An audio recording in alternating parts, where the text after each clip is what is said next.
traded that guitar for a longboard. Like I've traded like a PlayStation 3 for.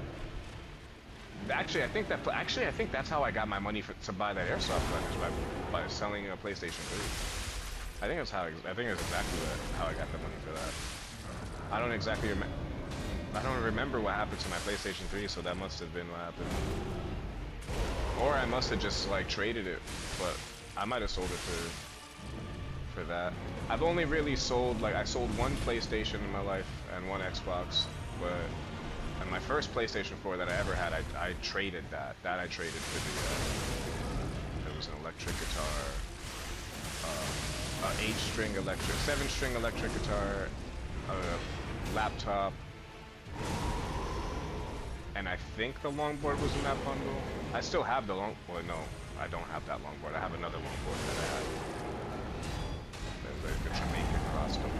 I used to have this other like Sector 8 longboard, but that one I left it at my ex-girlfriend's Iola's house, and I never got it back. So it's kind of how you lose a lot of things, but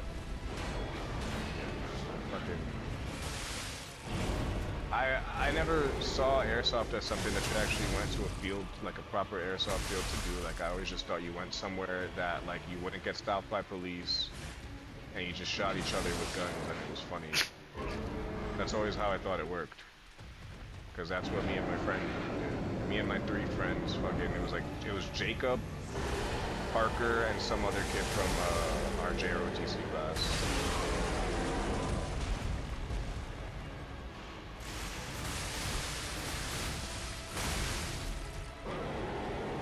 See niggas going to these like fucking airsoft fields and doing all this shit, and then you always have that one person that takes it too seriously, and like they're like everybody gets told their sides because it's like fucking laser tag where like you start on 2 different sides, and then they go to their squads if they have some. I guess it depends on what kind of event is going on, but like. If they do, they do. If not, they kind of just they kind of just get their gear. They have to have their gear checked. I noticed that, like, I know that's a thing. It's the same thing with paintball as well. You always have to have your shit checked to make sure that you don't have any, like, illegal modifications on and shit.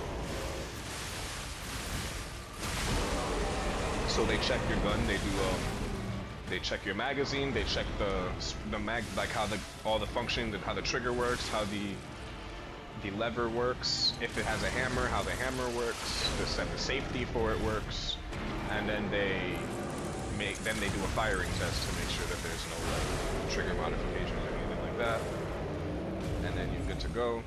Same thing for like both, like I said, but so you have that shit, then everyone lines up, then the fucking timer goes, and then they're like, go!